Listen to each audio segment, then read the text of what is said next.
I think it's Senator Loomis from Wyoming who came up and said that her idea is to revalue the gold held by the Federal Reserve on behalf of the Treasury to a level high enough to purchase Bitcoin with some of the proceeds. You can't make it up as well in that all of the central bank balance sheets that hold gold have it in an account called the gold revaluation account. It's the name of it.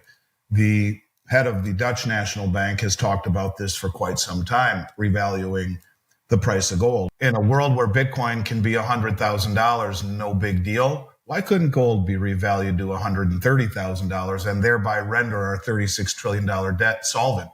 We've all lived through bizarro world for the last 4 years on many levels. And I think people are tired of bizarro world and they're tired of a country that favors lifestyle over merit and hard work, that favors equality over equal opportunity. And I think we're sick and tired of watching our country and the things that made this country enviable to most of the world, our culture, be whitewashed right out from underneath us. The judicial system, the electoral system, the immigration system, the lawlessness, the wokeness. And it's a breath of fresh air. And I think that has also translated into the risk on trade where, there's no reason to be defensive anymore. It's hope springs eternal, but that's misguided. And I think that's exactly what the bullion banks were counting on and hoping for, and use that opportunity to indeed flush out, the weak-handed money managers that drop the price down below the levels that trigger selling and selling and selling and selling, and they're covering. But to Craig's point, the debt, that's not going anywhere. In fact, it's obviously will probably get worse in a weaker dollar environment with low rates and a weak dollar.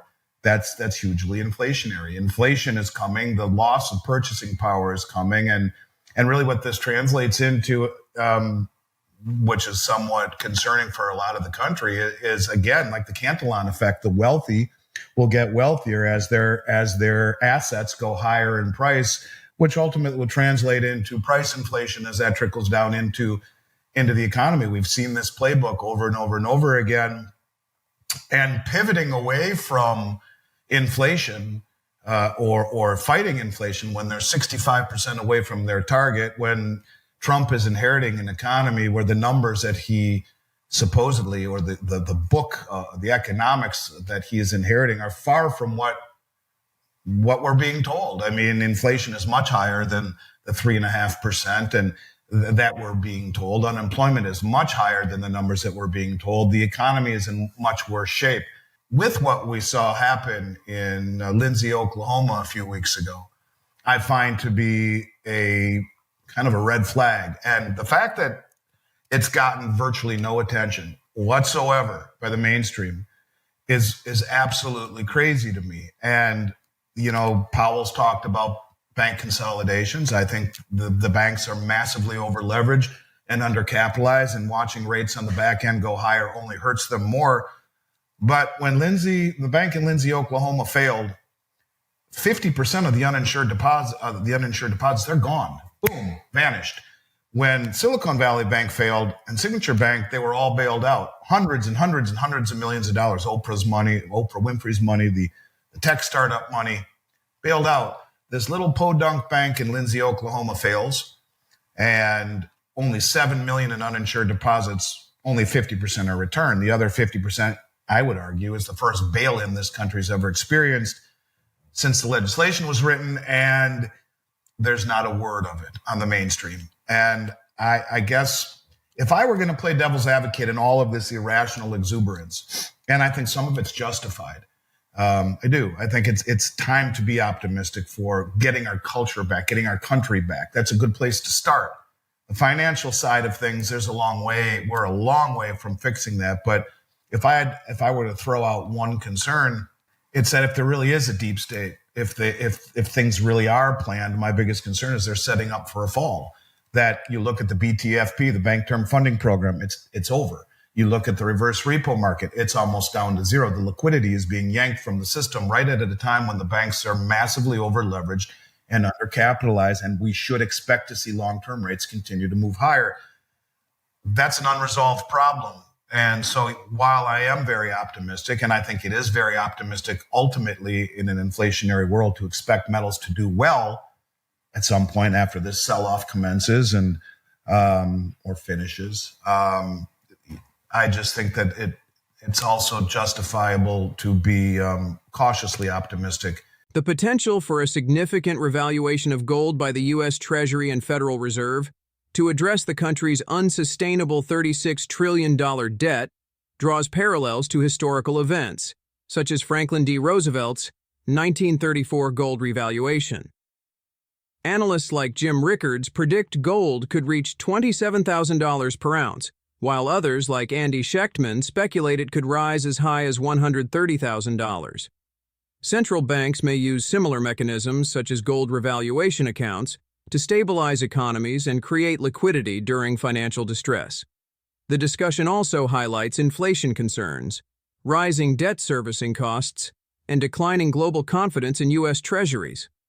If gold is revalued, silver prices could surge based on historical gold-to-silver ratios. For instance, at a 50-to-1 ratio, silver could reach $2,600 per ounce, and at a 30-to-1 ratio, it could climb to $4,333 per ounce. This underscores growing calls for drastic monetary measures to combat economic instability and restore financial credibility. The conference that Rob went to in Tennessee, when Trump spoke, it's interesting, directly following Trump was the senator from Wyoming, and her last name escapes me at the moment.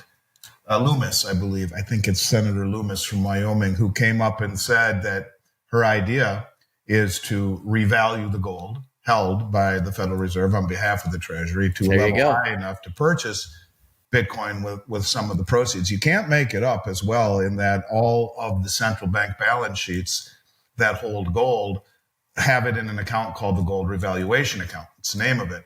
The head of the Dutch National Bank has talked about this for quite some time, revaluing the price of gold. And, when you look at the amount of gold that has been accumulated throughout all of Europe and throughout the BRICS nations, it would certainly benefit the central banks. It would behoove all of them. Over my shoulder, you got Roosevelt there. In essence, that's what he did. When he confiscated gold in 1933, he devalued the dollar by 40%, thereby revaluing the price of gold by 40%. It's something that is being noticed when you see a senator from Wyoming actually say that she wants to float a bill to do that. It is being noticed. You got Jim Rickards saying $27,000 an ounce gold by dividing the gold supposedly held at Fort Knox by M1. You got others that say other things. In a world where Bitcoin can be $100,000, no big deal, why couldn't gold be revalued to $130,000 and thereby render our $36 trillion debt solvent, offset with the amount of gold that would more or less make that a wash? I guess it could. In theory, the Treasury says any country that wants to deliver their gold to the U.S. Treasury will pay them $130,000 an ounce.